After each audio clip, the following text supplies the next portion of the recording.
Today marks day 3 of our closet renovation and is by far one of my least favorites. So yesterday we finished the demo. We got a lot of the materials off the walls. We took out the existing clothes hanging rack, we took out the shelving, and really just tore the place down to bare bones. Today, however, I will be taking all of those materials that came out of the closet to the trash. I will also be doing a lot of the prep work, which is the most important part of any project, because the better the prep, the better the finished product.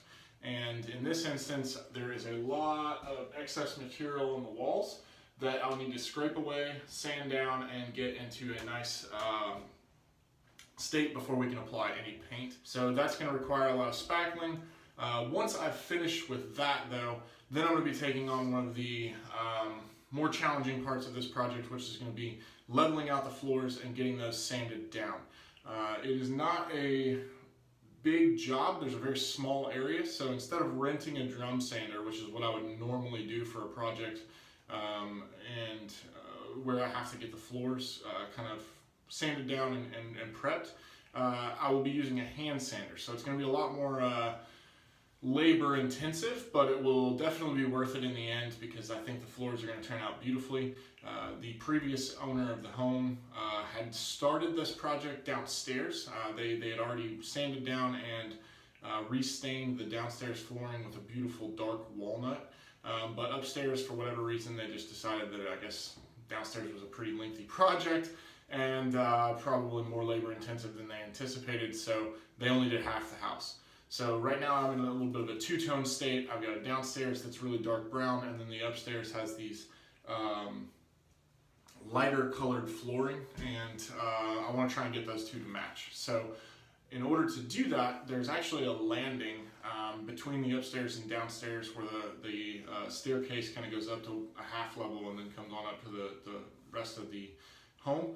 And I'm going to use that half level to do a test. So there's probably a 3-foot by 6-foot area where the existing flooring or the existing wood floor was not stained, and I'm going to use that to sand down today. So you'll see me doing a test prep area, and the reason for that is so that I can kind of look at the downstairs flooring, see what it looks like from a color standpoint, and then try and find a stain that's going to match or figure out what that is going to need to look like.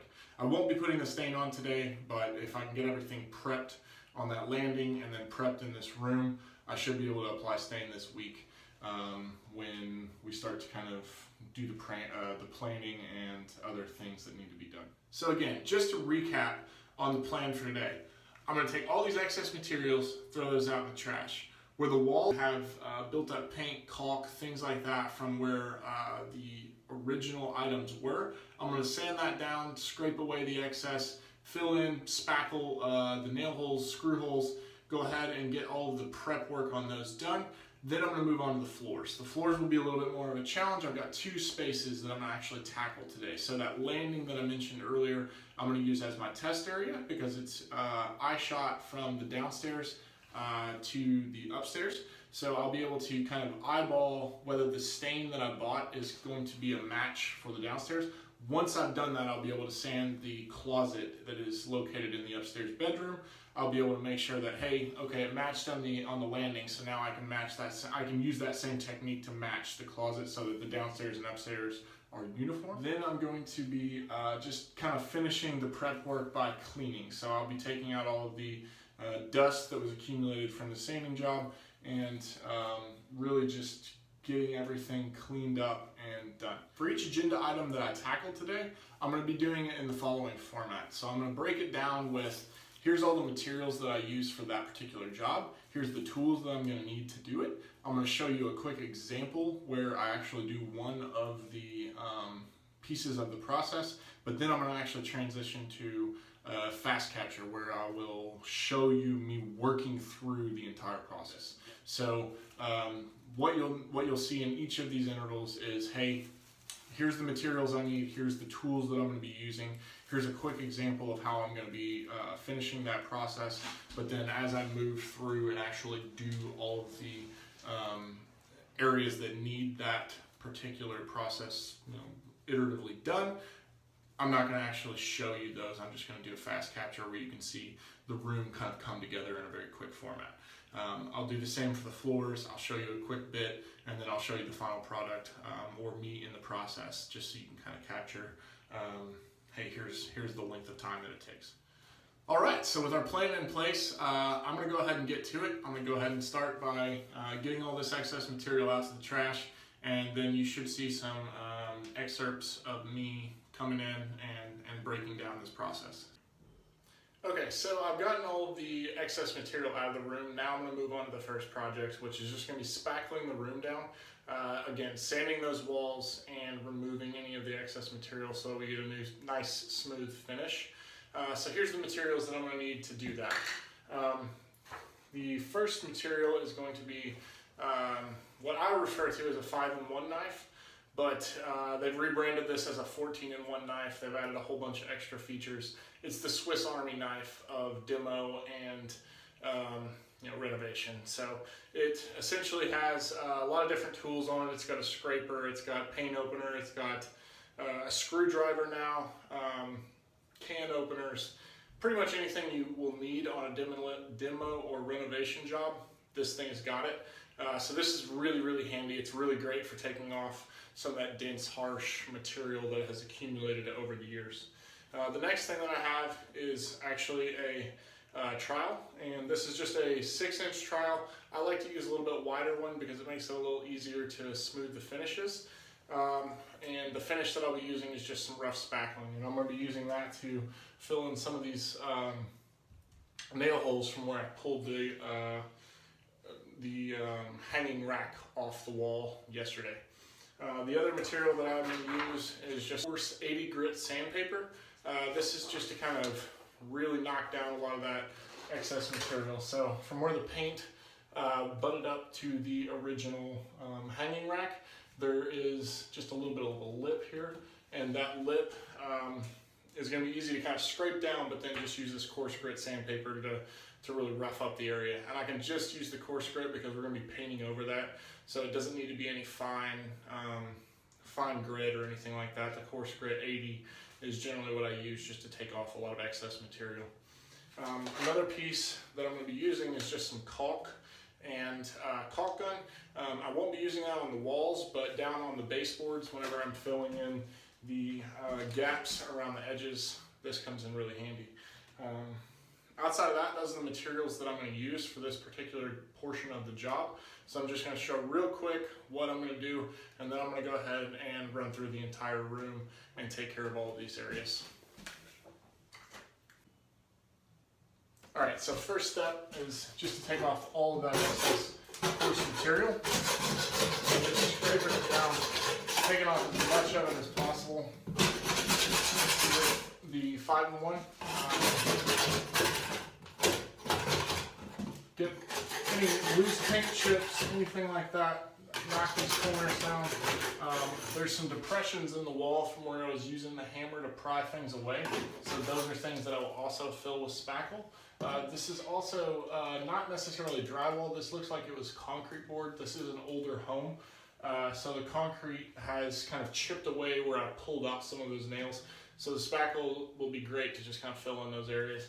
But I do want to dig that out just a little bit to get the loose sandy material out of the way, because if you spackle over loose material, obviously that is very subject to just fall out of the wall later. So just kind of give it some pats to take away some of that loose material, and as that loose material comes out, that's no big deal, as long as it doesn't go too deep. If it gets in more than 1/8 or 1/4 of an inch, then you're going to have to use some compound tape to just kind of put over that area, and then whenever you use the spackle, it will fill in. But in this case, we're not going too deep, so we should be fine.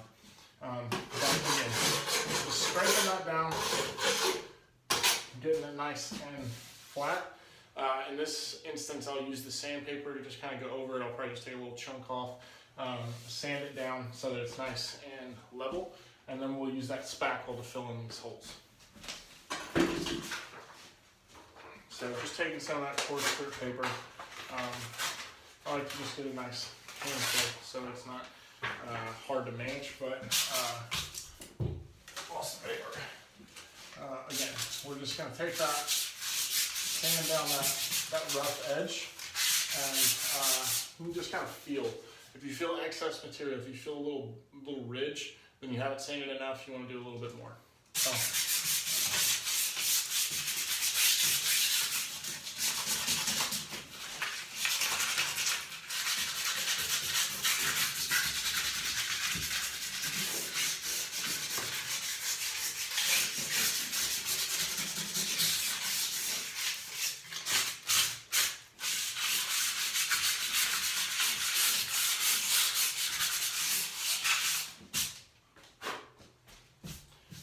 once that's moved away, usually you'll just take kind of a damp rag, take a quick damp rag, go over that area, make sure you remove the dust, and once the dust is out of the way, then the next step is very simply take the spackle, trowel over the area, make sure it's nice and flat. Once it's nice and flat, then you can move on to the next area. I'll show that just here in a second. I need to go get a rag. I forgot to grab that before the video. Okay, so back in action, you probably noticed shirts changed. Realized that I was wearing one of my favorite Louisville shirts, obviously, like I said, go Cards. But wanted to get out of that because it is going to start to get pretty messy here pretty quick. This is one of my work shirts. I've got on my work attire. I'm going to be just getting messy for the rest of the day. So, you know, don't want to wear anything fancy. Grabbed a rag. What I like to use is just old shirts. Pretty much anything that I'm not going to feel bad about just losing. So in this case, I damped down one side of it. I don't want to get a sopping wet rag. I just want to have enough to kind of pick up the loose material that I have. And then I can kind of dry down that area with the excess that I did not get wet. So in this case, we'll just damp down that wall where I had sanded. Go ahead and dry it off a little bit. Give it just a second to dry out. Again, just check those edges. So as long as you don't feel a rough ridge, then you've sanded it down enough, you've scraped it down enough, and then the next step is just spackling over those holes. In this case, the spackle that I got, it actually dries in two tones. So when you put it on, it goes on pink, but then as it dries, it will actually go to a white hue. And what that's doing is just kind of letting you know how much longer it needs to dry before you can sand it. Once it's in that white color, then you know that it's cured and it's ready to be sanded. So it's pretty handy because the drying time typically is between 4 and 8 hours, but you want to get the job done as quickly as possible. In this instance today, I'm not as worried about it because my plan is to just get the spackle on the wall, and then while all of that's drying, I'm going to be working on the floors. So there's a good chance that it's going to dry well before I get back around to sanding it. Okay, so got the spackle ready. You can see it's a very pink color, and then using the 6-ounce, I'm just going to take a little bit of material out of here. I don't need much in this case, so I just have a little dab. And I'm just going to go over those little holes that were impressions in the wall, and just use a real nice flat. So you don't want to try and scrape it with almost a perpendicular motion. You want to use more of a flat trowel. So try and get it as parallel to the wall as possible as you're going over it. That will make it it'll get it into the hole 1, but 2, it will also make it a lot easier when you're sanding it back off because it won't have a lot of buildup. It'll really get it kind of level with the wall, and that's ideal in this instance because the less material you can use, the further it'll go, but then also the less sanding you have to do later. So again, this is pretty easy. Just take a little dab. You want to try and push it in initially to try and get it deep into that hole so that it takes. But then once you've done that, again, you can use the perpendicular motion to just kind of take off the excess material, but then use that really flat motion to try and level it on there.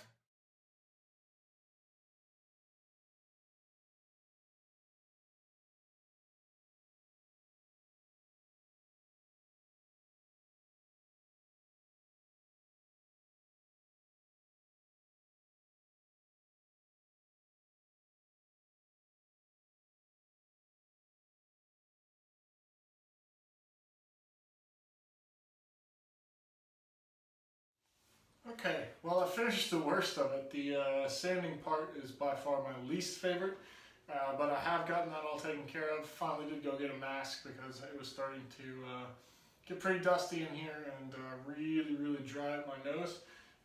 But I've finished taking care of all of the walls. You'll notice that before they were very dark gray, and I've sanded off all of the existing material, gotten it down to a very smooth finish, and it'll be ready for paint. I still have to go through and do all the patchwork, but the sanding, which is the worst part, is done. Unfortunately, whenever I go to do the floors, it's going to be just as bad. So just taking a quick break to do some cleaning. I'm going to use the shop vac here to go through, sweep up all the loose dust, get everything done, and then we'll move on to the next portion, which will be just patching. Sadly, there are a couple of spots on the wall that I had to dig out a little bit. You'll see way down here in the corner, there's some pretty large areas.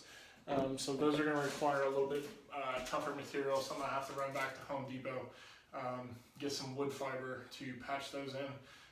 The spackle just is not going to cut it for large holes like that. There's 2 or 3 spots in the room where I'm actually going to have to do that. So mostly the room is good to go, but there's, like I said, several 4 or 5 inch holes that I'm going to actually have to go and fill. Those won't take a ton of time, but they will require some materials that I just don't have. So probably won't get to those until tomorrow or sometime in the week. That's not going to be a showstopper for today though. Like I said, getting the spackle on the walls, covering in those holes was not the intent for today. It was a part of today. So the biggest challenge for today is the floors. So those are what I'm going to be going to after I get this spackle in, and hopefully those will go pretty quickly, but you never know. Some of the challenges that come with these types of projects can be pretty in-depth. So I just want to give you a quick update. Have finished the sanding, and I'm going to do some vacuuming, get the loose debris, loose dust and everything out of the way, and then we'll move on to the next portion of the project.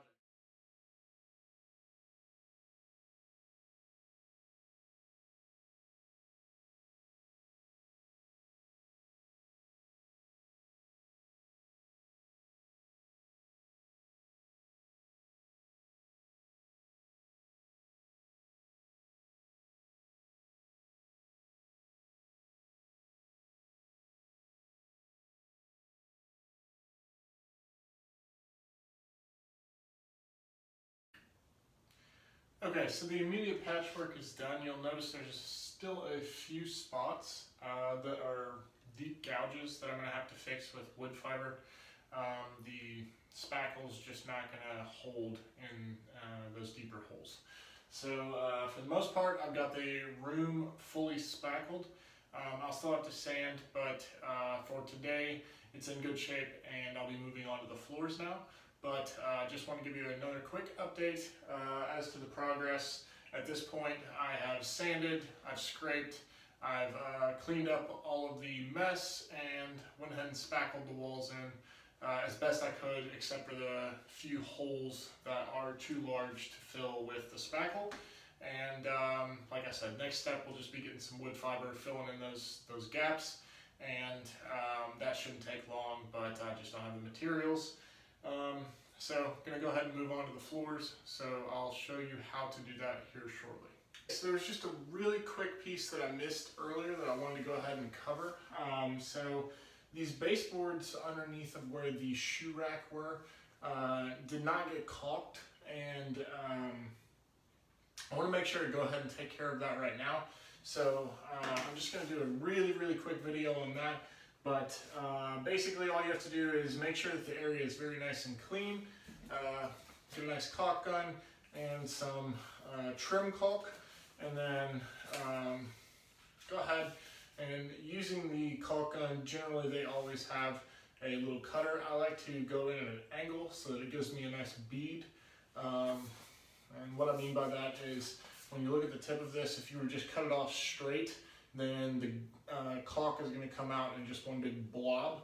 but if you cut it off at an angle, then whenever it's coming out, it's kind of coming out at an angle as well, and it makes it a little easier to kind of fill the crack as you're moving the gun along.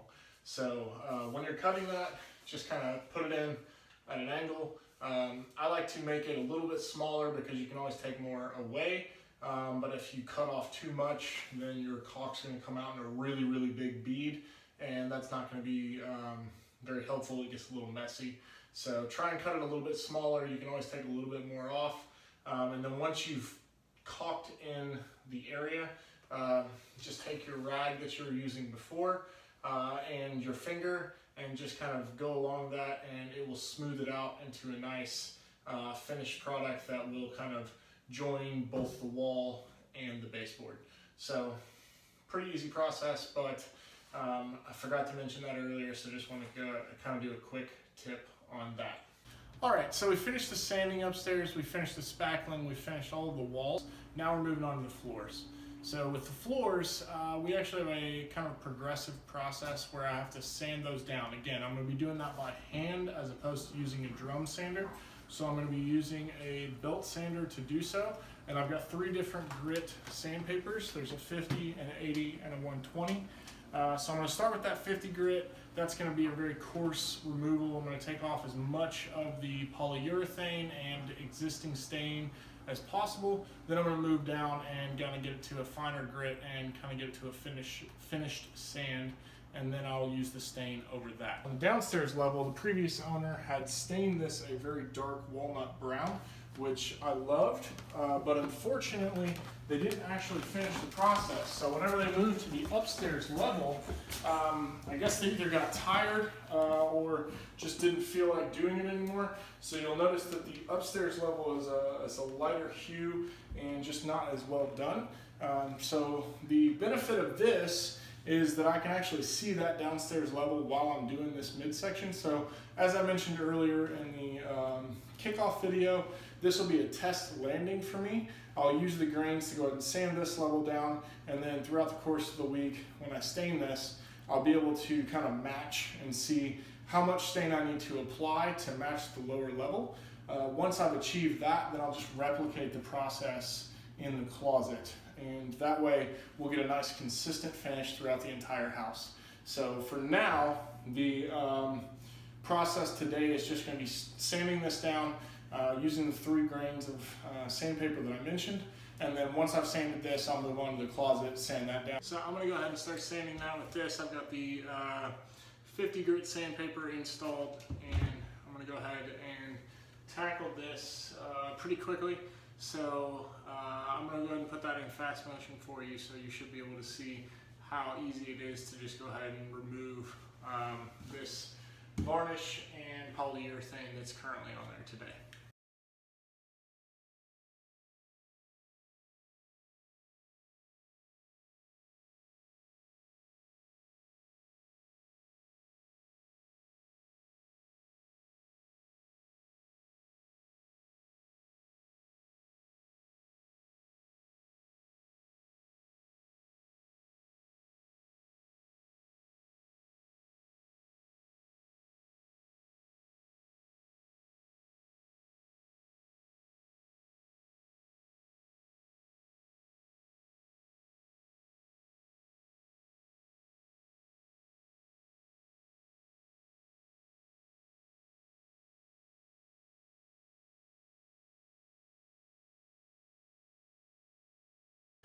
Okay, so just a quick update on the progress here. Obviously you can see that I've made decent progress in terms of getting the floor sanded, but unfortunately what I've found out is that my sander, which is battery operated, runs out very, very quickly with the batteries that I own. So I'll probably be going to Home Depot tomorrow, buying some better batteries, a little bit more large capacity so that they last a little bit longer.